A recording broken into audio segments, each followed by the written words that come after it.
बिस्मिल्लाहिर्रहमानिर्रहीम। माशाअल्लाह रेनाले आलियो तुसी दिल ठंडा कर दिता। माशाअल्लाह मैं बड़ा खुश होया। मेरा तल्लक ज़िला साहिवाल हल्का NA 142 नाल है। 2018 दे विच मैं परले हल्के NA 142 ज़िला साहिवाल दे विचों NA दा इलैक्शन लड़िया सी। अल्हम्दुलिल्लाह साढ़े हल्के 27,756 वोट असी हासिल किया और डिवीज़न सब तो हाईएस्ट वोट सी। उन जदों इलैक्शन खत्म होया तो सब कैंडीडेट्स नूं बाबा जी ने बुलाया तो पूछया कि भी तुहाडे हल्के इतना वोट किवें आ गया। ये गल तुहानूं दसना जरूरी है क्योंकि इलैक्शन कारकुनान दे सिर दे उत्ते लड़िया जाता है, क्योंकि कारकुनान नहीं तो कुछ भी नहीं। जमात जदों भी स्टैंड करती है कारकुन दे सिर दे उत्ते करती है। तुसी रिजवी शेर हो। अगर असैम्बली दे उत्ते साडे MP MNA जाणगे ते तुहाडे कारकुनान दी काविश और मेहनत दे नाल जाणगे। हुण ओह मेहनत की है? पहले माशाअल्लाह इलामा साहब ने गल की थी, सारी गल्लां बड़ी जबरदस्त साहब। क्योंकि हुण इलैक्शन करीब आ गया है, मैं हुण तुहाडे नाल सियासी गल करनी। मैं झटका बंदा, मैं तुहाडे नाल सियासी गल कर सकदा क्योंकि मगर पिछे दिन 42 क्यों जी होचा साहब 42 दिन तकरीबन 42 दिन ते हुण ओह वर्किंग की सी। एक तो जितने भी साढ़े कारकुनान ने वो हर गली मुहल्ले दे विच, क्योंकि सब हर कोई जॉब होल्डर है, कोई अपनी मेहनत मजदूरी करता है। शाम तो बाद जिहड़े भी लोग अपनी नौकरी तो मुलाजमत तो या अपने काम धंधे तो फारिग होवन वो नाल चार दोस्त लवन ते डोर टू डोर कंपेन गली मुहल्ले जारी करन। किसी MPA MNA दी तुसी उड़ीक नहीं रखनी कि वो आएगा तो असीं उहदे नाल नहीं। हर बंदा क्योंकि हल्का वड्डा है, हर MPA थले साढ़े थले तकरीबन 250 पिंड हैं। हुण मैं नहीं जानता कि तुहाडे थले भी तकरीबन 250 के करीब पिंड हैं और 42 दिनों के फिरना बहुत मुश्किल हुंदा है। MNA दे थले 350 के करीब चक हुंदे ने। तुसी लोगों ने तुहाडे कोल पुछना है, जिवें पहले कारी साहब फरमा रहे हैं, साढ़े अमीर साहब फरमा रहे सी पहले कि लोग कहते कि जी इन्हां मौलवियां ने किहड़ा अगे आना है। मैं तुहानूं दोस्तां ने गल दसना, ये तुसी अपने हल्के दे विच अपनी कॉन्स्टिट्यूएंसी दे तुसी ये गल करनी है।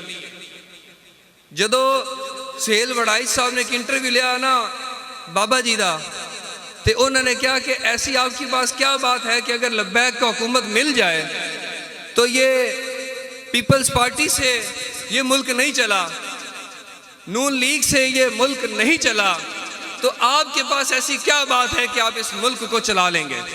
तो उत्थे बाबा जी ने एक गल कही सी जिहड़ी तुहानूं दसना जरूरी है, तुसी हर बंदे नूं पैगाम देना है बाबा जी कि तुसी डोर टू डोर कंपेन करनी है। तुहाडे को लोगों ने पूछना है क्योंकि तुहानूं सारे लोगों ने घेरना है, कोई नून लीग वाले, कोई PTI वाले। मैं लोग तोड़े ने मेरे हल्के दे विच। मैं जो कागजात जमा करावन गया उहदे विच तकरीबन 30% नून लीग और 30% तकरीबन PTI के लोग सी जेडे असी तोड़ के लब्बैक दे नाल लाए ने। लोगों ने अवेयरनेस नहीं है। अवेयरनेस पहुँचाई जाती है, किवें पहुँचाई जाती है? या सोशल मीडिया तो या तुसी पैगाम देना। सोशल मीडिया दे ते लब्बैक नहीं है क्योंकि या ही असी TLP लिखना है तो ब्लॉक, या ही तुसी फेसबुक ते TLP या किसी पास लिखना है तो ब्लॉक। ते लोगों को आप गल करते सी, सॉरी बाबा जी तुसी लोगों ने गल्लां दसनियां। साढ़े कई लोग कहते हैं सानूं इस गल का इलम ही नहीं सी। सुहेल वड़ाइच नूं बाबा जी ने कहा कि कुरान पाक में फरमाया गया है कि यहूद नसारा कभी दोस्त न होंगे और जिसने सूद लिया उसने रब से जंग की। तो जदों एक घर की एक फर्द की 10,000 रुपये इनकम है, मिसाल ला लो, वो 8,000 रुपया सूद देगा तो 2,000 ना घर किवें चलाएगा? साढ़े पाकिस्तान जितनी साड़ी इनकम है वो साढ़े ते सूद में चले जाते हैं। जिहड़ी हुकूमत आउंदी आके सूद लैंदी है। तुहाडे नाल वाले मुल्क की मिसाल है कि अफगानिस्तान कल आज़ाद हो रहा है। कल आज वो साढ़े सारे तो ज़्यादा स्टैंड खड़ा है ਉਹਦੀ ਵਜ੍ਹਾ ਕੀ ਸੀ?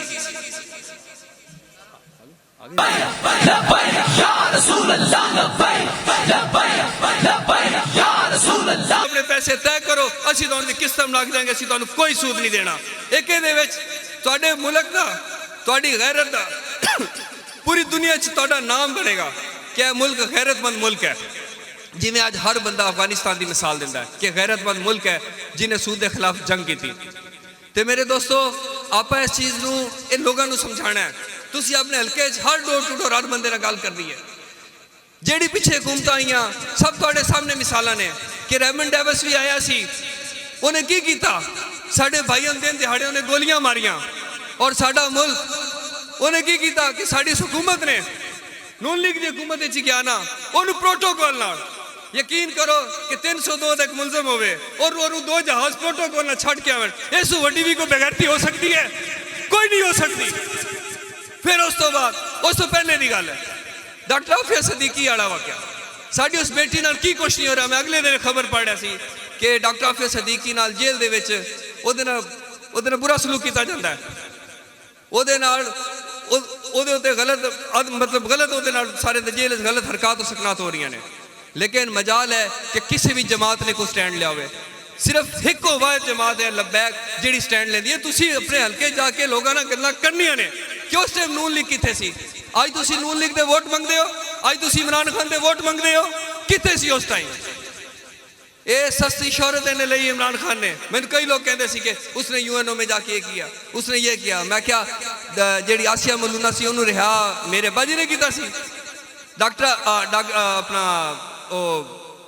आसिया मलूना उन्होंने किने प्रोटोकॉल ना छड़ के आए, उन्होंने 2 जहाज छोड़ के आए। मुफ्ती साहब 2 जहाज आसिया मलूना 2 जहाज प्रोटोकॉल दे नाल और वीआईपी एंट्री दे विच जिहड़ी एयरपोर्ट च वीआईपी एंट्री हुंदी ना, उस वीआईपी एंट्री दे चों छड़ के गए। और जदों आसिया मलूना गई फ्रांस, सब तो पहले फ्रांस गई, सब तो पहले फ्रांस गई और ओदी बीवी मैक्रोन दी बीवी किबला मैक्रोन दी बीवी ने उन्होंने वेलकम किया। उन्हें कहा कि मैं तुहानूं दस्सां पाकिस्तान नूं आपां किवें मैनेज करना है। उन्होंने कहा किवें? उन्होंने कहा सब तो पहले सरकारी सतह ते तुसीं खाके शाया करो। खाके उस तो बाद शाया ने, पहले शाया नहीं सी होए। ना आसिया मलूना नूं रिहा कर दे ते ना साडे दिल च ये सानूं खंजर मार दे।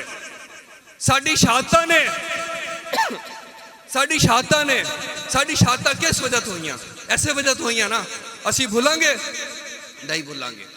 ऐसे इमरान खान ने इन्ने और इन्ना जलील होया कि ओदी मिसाल तुहाडे सामने है। साडे अमीर मोहतरम केड़ी तारीख नूं अरेस्ट होए? 11 अप्रैल नूं। और मैं तुहानूं एक मिसाल देना, बड़ी जरूरी गल है, कई लोगों ने इस गल का नहीं पता। मुकाफाते अमल, आप सारे कहने मुकाफाते अमल, लेकिन मुकाफाते अमल तुसीं किवें लोगों को दसोगे, किस तरह? मैं दसना तुहानूं। 11 अप्रैल नूं अमीर मोहतरम नूं इन्हां ने लाहौर अरेस्ट किया। 15 अप्रैल तक तमाम तर साडी क्यादतां जेल दे विच हन, साडे ते बहुत ज़्यादा प्रेशर आ। ठीक 1 साल बाद 11 अप्रैल नूं इमरान खान के खिलाफ करारदाद पेश हुई। 15 अप्रैल नूं इमरान खान बनी गल्ला रवाना सी कि असी भेजिया टीएमपी वाले ने, ये मेरे रब की तरफों से, ये मेरे रब की तरफों। ठीक 1 साल दे विच अज भी लोग नहीं समझ आ रही, हजे भी वक्त है, स्टैंड कर जाओ। ये लोगों ने दसना है हल्के जाके, मैं अपने हल्के जाके लोगों ने दसना कि वेखो असी तो इमरान खान नूं नहीं उतारिया, लड़ाई तो इन्हां दी है ना, असी तो वेख रहे हैं, असी तो सिर्फ वेखते पे हैं क्योंकि मालिक ने इहदा सिला सानू मालिक ने देना। जिल्लत और इज्जत मेरे मालिक के हाथ च ते ओही होया।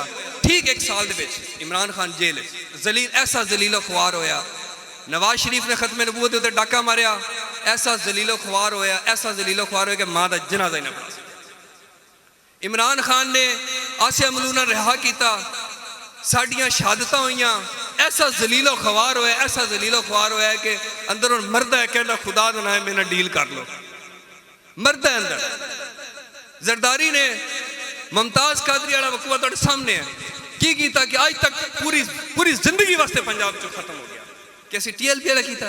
ये मेरे रब की तरफ, इज्जत और जिल्लत मेरे मालिक के हाथ। मेरे दोस्तों आज भी स्टैंड कर जाओ, खुदारा आज भी वक्त है, आज भी वक्त है। की पता जिंदगी का किस टाइम टुट जाना है, को पता है? हो सकता है कि जा रहे रस्ते एक्सीडेंट हो जाए, 100 मसला, इंसान फौत मर जाए, इस दुनिया चला जाए। तो कोई ऐसा काम करके जाओ कि तुहाडी पिछे भी तुहाडी आखिरत भी समरे और सारे मामलात भी सीधे। अल्लाह तुहाडा